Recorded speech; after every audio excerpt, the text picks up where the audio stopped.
দ্বন্দ্ব সমাস।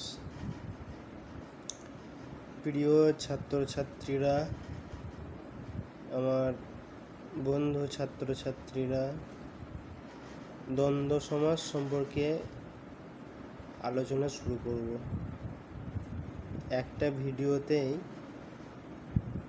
সবটা বলবো না, ছোট ছোট করে বলবো, তোমরা দরকার পড়লে দেখে নিও।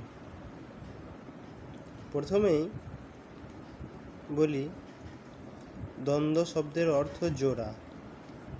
দ্বন্দ্ব শব্দের অর্থ কি? দ্বন্দ্ব শব্দের অর্থ জোড়া।